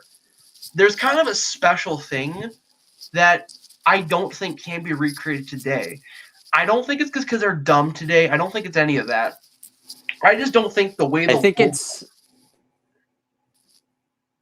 an early 2000. You can it really is a product of that time. Yes, and especially that whole fad of making multimedia stories. Like, you had to know the story of one franchise to know the rest. You know, they tried doing that with Transformers Armada, but Takara kind of screwed it up. The Hot Wheels cartoons were another example of that. Very good example too. Kind of similar to Bionicle in some way. They even tried doing that with Star Wars to some degree. Yeah, with the Clone Wars with all the initiative. expanded universe stuff. And yeah, exactly. That was, well, I mean, one of the things that was really a deal with Star Wars too is that the comics, the Dark Horse comics, were very closely tied in with the extended universe continuity there. Yeah. Until Lucas was just like, nah, because he had hired people even back in the 80s with the, or I should probably say the 90s when the novels really took off. He hired people to manage the continuity. Yeah. But he didn't pay attention to any of it. So all of the one of the reasons why it's considered partially canon even back then. Yeah. So all of the products were consistent continuity. The Timothy Zahn novels, the Dark Horse comics, all that kind of stuff, were all very tight continuity. Then when Lucas wanted to do the prequels, he's like, nah, I'm not going to pay attention to anything that I had to pay somebody else to pay attention to. I remember one of the writers got really mad because he gave all this detailed lore and backstory to Boba Fett. Oh yeah. And Lucas was like, "Oh hey, we're just going to make him a clone," and that author, I think, was really pissed off about it. And I just found out today that not only did he just make Boba Fett a clone, he also made him not actually Mandalorian. Yeah, that's the problem. And I was like, yeah. I just like there was a whole thing with like Han and Boba after during in the time after in the New Republic. Dark Empire where there was a whole storyline between them, and Boba's reunited with his tribe and becomes the Mandalorian and all this stuff.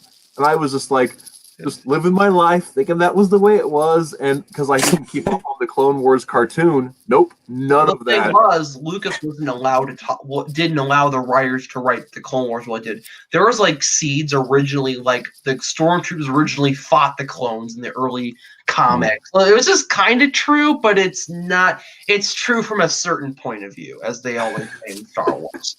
But this is not about Star Wars. Well, there was Star Wars Technic sets like Bionicle for several years. Yeah. This is Bionicle. So I'm just using that as an example to talk about, which is kind of in the same ballpark. It kind of is, but I think the difference with Bionicle is that most of the world was written by one man, Greg Farshtey. Almost every bit of Bionicle lore he wrote, and there's a funny story of how he got that position.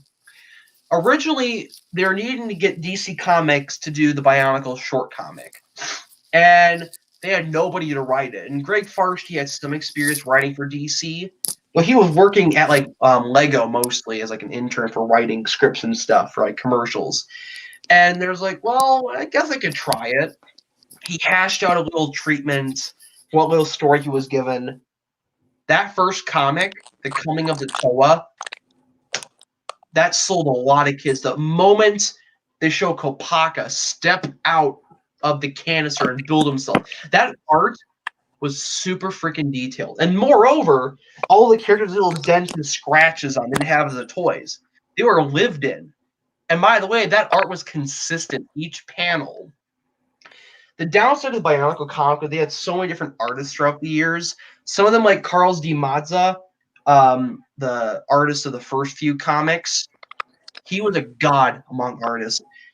Lee Gallagher, who did the 2008 year, he only did 1 year of art, but his art was pretty good. Then he had like the Randy Elliott artist, who I'm sure was a good artist. He was very toy accurate, and that was the problem. He was so toy accurate to a fault. Like in his 2004 comics, there happens to be all the Metromatoran. They're all like the pre-evolved form of the. No, technically they're the proper evolved form. When they got the Mot-Nui, they're inside the chambers and they're like de-evolved. This was their pre-evolved state. And the problem is they only sold so many Matoran that year. Collect the golden Bionicle! That was such a dumb ad, honestly. Especially when you consider there's no such thing as a Bionicle in the world of Bionicle. It's just a saying because it's the biological chronicle. But getting back to the Randy Elliott art, every single Matoran in Metro New we had the same mask, same appearance as the Matoran from that way. So there's the Matoran of Ice Eerie. All the Matoran in the city look like him. And it was so confusing to me reading the comics as a kid.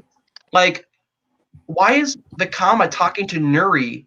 He saved him later on. Why is he talking to him? Years later, I realized it's meant to be a different character because the art is so toy accurate. It ruined it for me. Because, like, in universe, Matoran wear different masks because they need to live with them. But because the art in this was so toy accurate, it makes it seem like the only reason why the Toa Metro became Toa because they weren't wearing the masks everyone else was wearing. It was such bad art, and the art was really sloppy. They miscolored characters all the time, but it was my slop. It was my crap. I loved it for every crap page it was worth. It certainly is better than half the comics made today. I'll give you that much.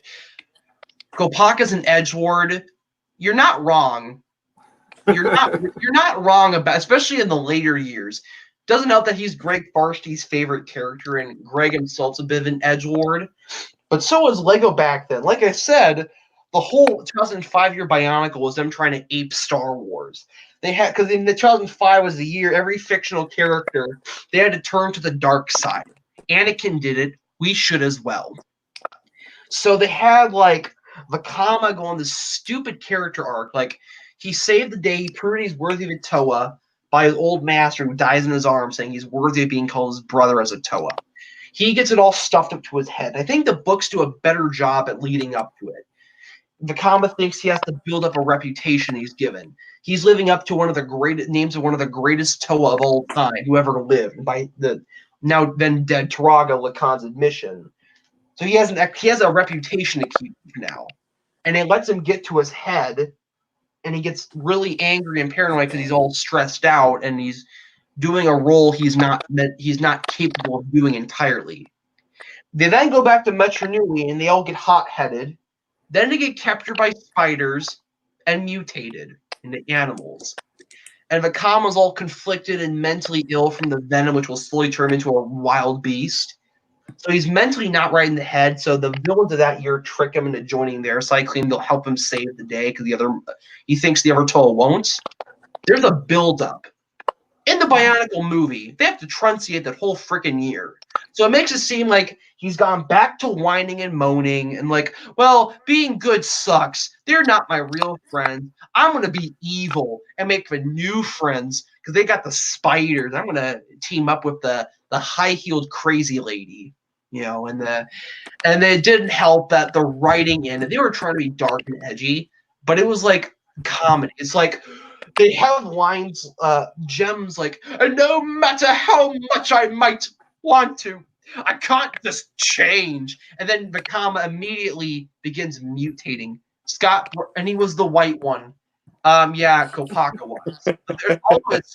There's some Ice Matoran who were colored like blue, like light blue, like when Toro was when he was the time he was that. But like Vakam was all like, and there's like, I'm through making plans. And it feels like all the actors were just pissed taking the shit out of it. And there's like, we'll find a way to get rid of our mutations together, because that's what friends do. And it's like, you're trying to make this serious. Why are you? And it feels like the actors were just taking the piss out of it. And then there's like Sidorak. Well, that comes down. I mean, I can't speak because I haven't seen the films. Obviously, You gotta see this. They're all that comes down to the director, though. The director gets to set the tone. It was, yes, and unfortunately, like in the first X-Men movie, Bryan Singer talks about working with Ian McClellan, and he's at the final scene. Ian McClellan put on this not the final scene, but the climactic scene on top of the Statue of Liberty, and Ian McClellan put on this affect when he was doing the performance, where he was just so over the top. And Bryan Singer says, "Dude, back." I think even George Lucas you don't know you're evil. Problem. When he was telling the prequels, there's like deleted scenes of like Hayden doing like an honest to God, like they're animals. We slaughtered them like animals. I hate them. That's how he originally said it. And then the deleted scenes like George goes, cut. Try to say it with more emotion. He wanted to ham it up. So then it's like they're like animals, and I slaughtered them like animals. I hate them. All because George didn't want like the honest to God built up anger in him.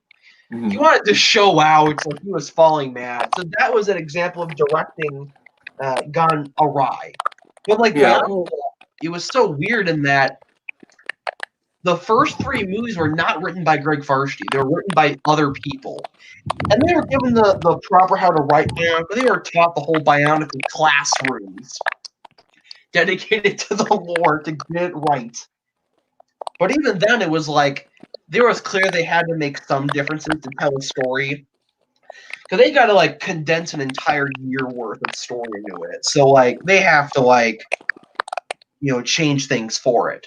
But it seems like in Web of Shadows, it's very obvious they truncated the whole thing because whereas Mask of Lion was a fairly self-contained story, DaimosZ talking about the Paraka. Yo, Paraka!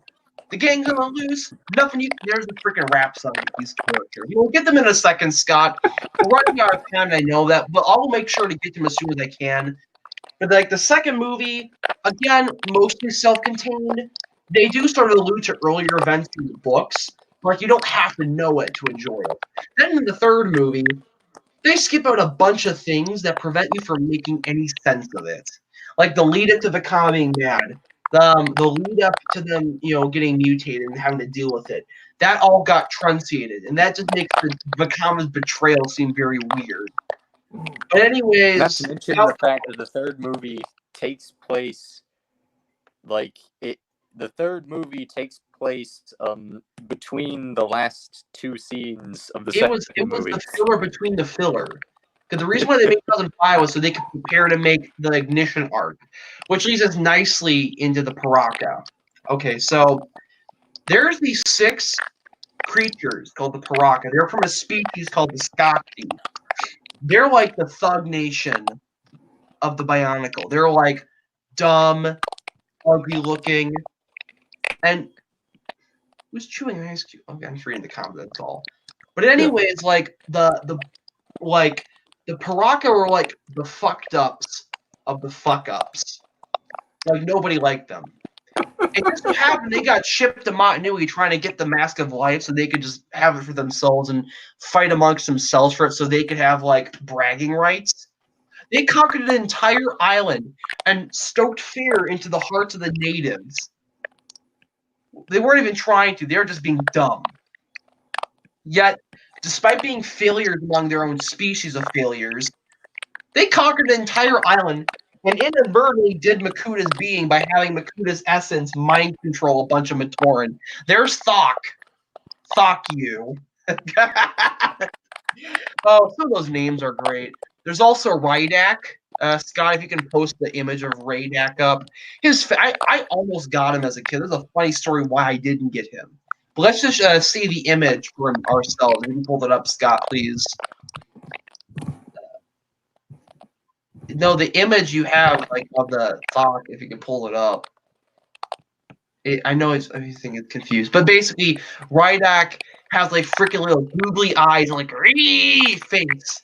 Zaktan's constantly smiling, and what's crazy is they made these commercials that were a gag commercial. They gave them rap music. They had the nicknames, the Bully, the Trigger, the Tracer, all the baddies in a row or whatever nonsense. And it was a crappy commercial, and it was hysterical. You could download the whole song back in the day, and a fan made animations of it are on YouTube. My friend's texting me for fuck's sake. He's sending me fucking Morrowind memes, and he'll let him spout it out for the time, just get it out of his system. And there's all they have go Paraka, go and it's so cringy. And then you compare it to the villains of 2007, the Baraki. They go the opposite level. Though so Lego got together as a little makeshift band called Cryo Shell. They're now currently their own band, but originally Lego just got them together. And basically, they had like the singer. I guess they hired because she sounds a lot like the singer of Evanescence. And they want people are yelling. My neighbors yelling. Just ignore them. They're all like, "Oh, creeping in my soul shadow," and it's all like the Baraki. They're all like, "We're gonna like these evil sea creature warlords." Like they're running like a tank and knocking him a torrent down to get dragged to his doom. And they're all like, and they have like the music playing, and it's like, oh, the centuries, the bottom of the deepest seas was shrouded in mystery and superstition, and all that. They're setting up the lore. I remember when that commercial came out, and I was at my babysitter's house. I remember the moment it came on the first time. I was already into BIONICLE then, but like, oh my God, we knew shit was going to go down. And then they had the Toamari commercial where it's like freaking Toonami where they're going in, we're going to save the mask, and they're playing like Chris Daughtry's Crashed. So they're like battling, holy Gadunka, take this Gadunka. They're blasting their little cannons. And they're like, oh, I found the mask. And like the prison guard of the pit where all the criminals live is like, I believe that mask belongs to me. And like it all leads up to that year. The commercials are not canon, but like they meant to give you an idea. And like Jaw has to get Matoro. Oh, he got Prydeck up. Thank you, Scott. What a beautiful face that is. Let's see it. It's so retarded. I always laugh at that freaking face. It's like, oh my God. They're a hoot. They really were. I almost got Prydeck, but because my mom had not very well hidden my Christmas gift that year, I saw like, hey, it's Prydeck. Or it was Rydeck or whatever. They took it back to the store because I found out and I tried to open it 2 days early. I never got him. I had all but one Mattriachy, and that was it. Because I was a greedy little motherfucker back then. It might not have even been for me. I forget, honestly. It's been years. But like, anyways, they're like leading up the commercial with the Baraki, like, my Toro! And like, I'll take it from here. Like, yeah, you really took it from here. Sad face. That was you got to look up some of those commercials sometime. They're like, even if you don't know the story, they're like cinematic worthy on their own. Like, you can say the music choices are a bit cringy, like, you know, playing Chris Daughtry doesn't really make a lot of sense, but like, it's visually cool. And I think that's what matters the most in telling toys. There's a lot of subtlety. Like, they don't say, no, Toamari Kongu with dual Kordak blaster Gatling guns. They just show him getting, he's like looking like nice. They don't tell you what he is. You just see it. And it's like a very subtle way of doing it. And it's just a well done little advert. They don't make commercials like that anymore. They really, not even in 2015's BIONICLE. They're like, it seems like they're just parodies of them. So like, oh, the BIONICLEs are back, and you had to stop the skull crunch and save the day. It feels like it's just mocking itself. It wasn't as bad as like the 2009 commercials, like where they're trying to sound hip and rad. It's like, oh, the gladiator Gresh is the king of the jungle. Whoa, pinpoint accuracy and save the day. And it's like, Malum's got a flamey temper and an attitude, and they want to be the best in the arena. It's so cringy. I was watching it earlier today in preparation for this, and I'm like, I wonder when the one got freaking canceled. You're trying to, like, they had like the really super gruff Danish voice actor for the commercial, like, for centuries, the bottom of the deepest seas, like, entering the treacherous swamps of Katanui, you know, very, very masculine sounding, and it's godlike. It fits the tone of the story. And then, like 2009, it's like, oh, hey, we're gonna be hip and radical. Gladiators fighting to the death. Well, they didn't fight to the death in this version. They just fought for resources in the arena, winner take all. But because it's a kid's story, they can't have them die. Even though they had toys where you could fight them, and they had a death counter when you play the game with your friends. You had to knock, and it's so weird. Like, Lego preferred not to show death as much as they could, but in BIONICLE, so much violence occurred. Like, characters like Sidorak, the king of the Visorak, and the cuckold Rudaka, he gets his skull caved in by the giant healing Rip Mitoro, Bionicle Jesus. That's who he was, but that story was sad. And you had the freaking like he gets his head caved in, and it's like, oh, then like Makuta gets his head smashed in by a meteor. Apparently, tearing out your opponent's heart is a no-no, but apparently, giving them collateral damage to their cranium is fair game. I guess that's how it works in the Bionicle lore.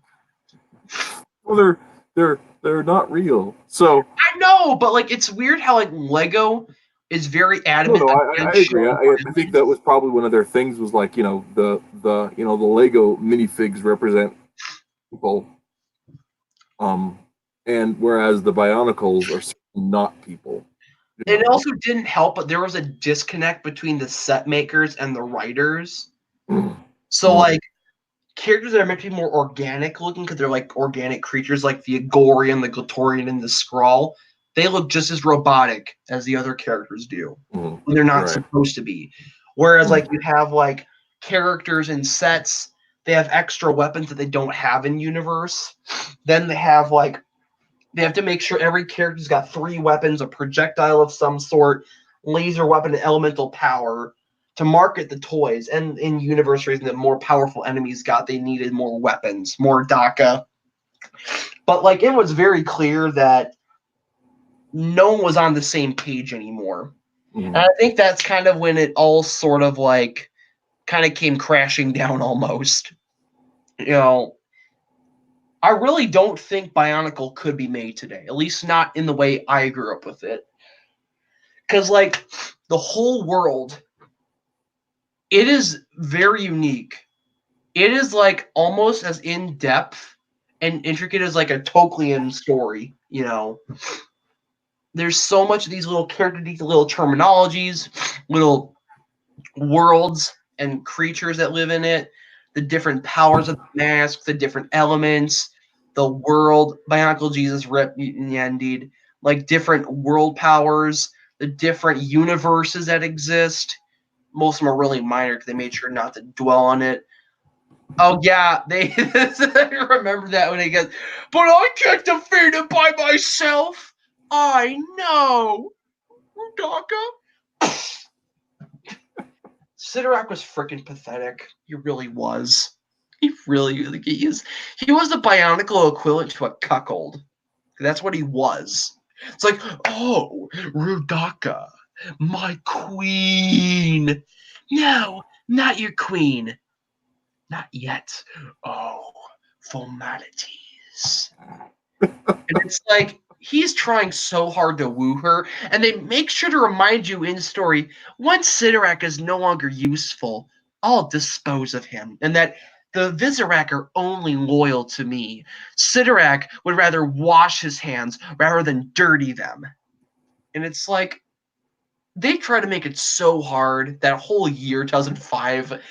They were like tryhards that year. It was a year, like I call it the fetish year of Bionicle, because you have bondage, like cocooning fetish, which is a real. Don't ask me how I know this. Then you have the mutation to animals. You have the furry, and it's like, Lego, what were you thinking that year? And then there's a Rockshi, and there's like a Visorak spread that has the power of inflation. Like, what the fuck were you thinking, Lego? What are you trying to get these? Oh, what are you doing, Lego? And they gave Rudaka, Scott, could you maybe pull an image of her toy up to show Rhys what it looks like to have a robot with boobs and high heels that really shouldn't belong in a Lego toy? It was 2005 was a filler year for Bionicle, and it shows. It's clear that's close enough. The movie, it's kind of hard to see, but I meant more like the actual toy. But you can probably look it up. But it's like, hang on. It's yeah. Oh god, it's kind of hard to tell, but she's on like the other corner. Here. They gave her like hair in the movie. They gave her like a woman's figure, and I'm like, they're robot. And what's worse is that in universe, every member of her species looks like that. They're Futa Bionicles. Futonicles. or Traponicles, I don't know.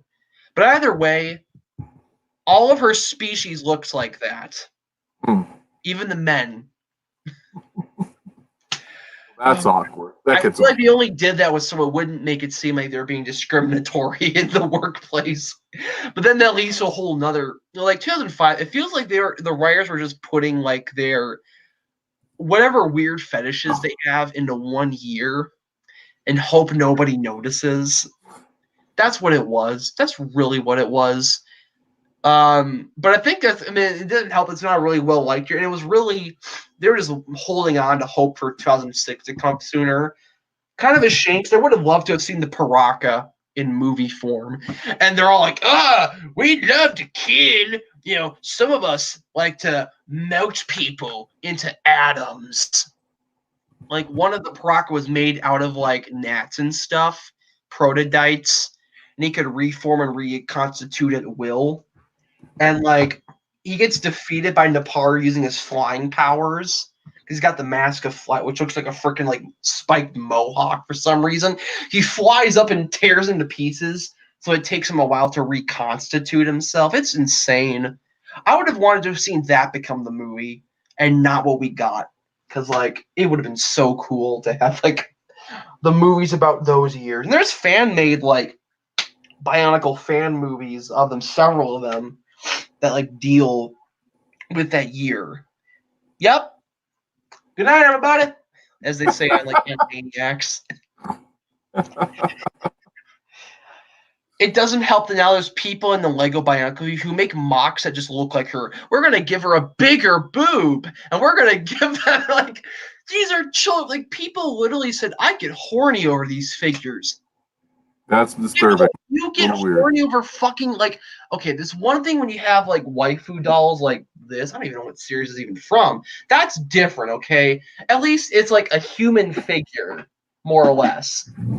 This is like jerking off to like plastic. Like a we don't need to go there. Plastic robot toys. Like it's like especially when they aren't honestly that was such a weird time. I don't know what they were. I mean, that's a great way to nearly end the stream. We just leave you on that image to sleep on. Well, in fairness, I mean, I think part of one of the elements that you have that humans are sexually dimorphous. So if you're going to deal with male and female characters, there are indicators that tip that off. What's funny is that Bionicle for and Carl's back. Finally. Finally. Bionicle's early years, the characters didn't look traditionally like female or male. They were like robots. Like you couldn't tell Golly in the first one was female by just looking at her. The story had to tell you that. Actually, originally Bionicles were originally not going to have any females at all. They were all going to be male. And Lego's like, well, maybe we'll make one of them female just so we seem fair. A lot of fans like myself kind of wish there were other like both sexes among each of the tribes. They did that in the sequel, but they never explored it really. But like, it doesn't honestly for a mechanical species. That doesn't really make a whole lot of sense to me. You know why they got it really doesn't because the great being Velika gave them the personalities and traits like the beings on his planet did. Mm-hmm. He only did it so like he wanted to see the shit go down, to laugh at it. He's kind of a prick like that. In other words, the Mator were never meant to have that. He just wanted to have fun, and he did that. So Scott's little. I'm only doing so much. I wouldn't expect my night just to dedicate to talking about a bunch of Danish action figures that are like uber complex. I don't think most people. Speaking of the actual action figures, the thing about the Bionicle community I've always loved is the creativity. A lot of the fans. I wish I had like the way to mock like the people. Like mock, by the way, their term is an abbreviation for my own creation. People who create mocks, their pronouns literally are called mockists or mockers. They basically make like their own little universes and stuff. I've made a few, like I said earlier. Not all of them went that far. A lot of them just simply made their own Bionicles. This is like my closest I made. It was not that great even, but like I tried. I'm not that good at it. And that was always like the main appeal of Bionicle to me. Like, Yeah, it's even aside from the world and story, it's just like, oh, it's action figures, but they come completely unbuilt, and you can it was you fun. can follow the directions, or you could just buy a bunch of sets and use the parts to make your own action Especially figures. fun in the early Bionicle sets where they had the gear function. Yeah. Sure, they weren't as articulated, but you got the gear function. That was the ability. There was a form and function thing. Mm-hmm. So you could kind of forgive the lack of posability because, hey, you got to spin the wheel on their back and they could turn their arms or kick their legs. Or one of them was like the monsters they gave for like 2001, the Rahi. One of them was just like you would buy a pack that comes with 2 of them built, so you and your friends could play with them and fight them. One of them was the Manas, the giant monster crab things. They had like the remote controls, so you could play with your friends and beat each other's Manas up with them. Oh, it was I've never got to have that chance, but if I could, that'd be hysterical. If I got a friend of mine, one of them has like the Kane Raw Bull, where you can break their mouth pull open, like ma. I love to put like a top hat and a cigar in him. And he's like shocked, like ugh, and the cigar comes out of his mouth. I would have loved to do that. Yeah. So I think it's been 2 hours. Isn't that usually the time we kind of? It has been 2 hours, and that is Good. normally our time on that. There is this has actually been a lot of fun. I don't know a whole lot about. I still have I would say probably some questions that I could ask. But you know, at the same time, it's, you guys, it's neat to see people care about something. I know a lot of times in the world we get caught up in We do. living with things and people try to impress others, or tear other people down. Yeah. I think that it's sorry. No, it's all fine. Silly. I mean, But at the same time, I think it's fun to just to see people that care deeply about something. no. And, Sorry about that. All good. it's neat to watch people care about something, and it's fun that you guys are provided with something that has a deep lore like that. As a DC Comics fan, deep lore has been always been something that I've really enjoyed, and I know how much time it took me to get an appreciation for the post-crisis DC universe. So I can only imagine that you guys have spent similar time studying and absorbing all of this Bionicle lore, and I think that's fun. I've been absorbing it since I was 7. So Yeah. And I'm like 1 year. You have not turned me into a believer in terms of I'm not going to go rush out and absorb all of it, but I'm glad that it's there. now in time perhaps. Well, I tell you what I would like to do though. I'm going to go ahead and change my description for the video. Just says we're talking Bionicles. If you guys have any links or information for people that might tune in later to check out either your stuff or sure. me up in DM, Art. and I'll go ahead and add that to the description. And Yeah, I can link it within here because I have I do like my web comic and stuff. If people, Yep. Right here. Sorry, I pressed the wrong button. I'll put in the chat my links if people want to see it, just Cool. for the sake of clarity. If people want to, it always helps to get some attention. I'll post my link as well. There we go. I'm gonna also post my Discord friend link.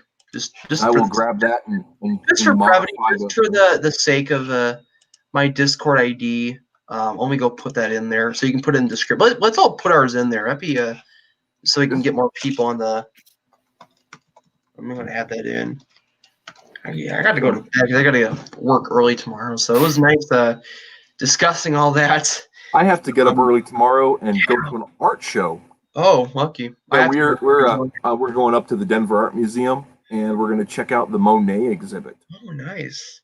I have to go to the exhibit of cleaning the bathrooms at my job. So yeah, that's a lot less fun. But I dig well, at least I get paid for it. Might not be much. The French Expressionism. So that's the thing. Anyway, man, we're going to call it a night. Thank you for having us on for the big number 50 show, and glad to be a part of it. Yeah, it's been a lot of fun. I got to learn stuff. I learned about stuff that I never knew, and that's always neat. Next week's show has not been scheduled yet, so we will see who come. I've just been behind the ball with stuff. So, It happens. I hope all this Bionicle stuff hasn't like melted your brain or anything. Once you get in, you can never go out. Yeah. I've forever changed. I know too much. I'm through making plans. I can't just change. In unrelated news, Carl, there is stuff waiting for you on Discord to look at. Oh, I'm okay. sure there is for me too, but probably not on the server. Anyway, man, I'm going to go ahead and end it here. You guys did watch. I hope you enjoyed it, and we will be back next week at 7 p.m. Mountain Time to talk about, who knows, probably comics. All right. See ya. Bye. Stay funky fresh.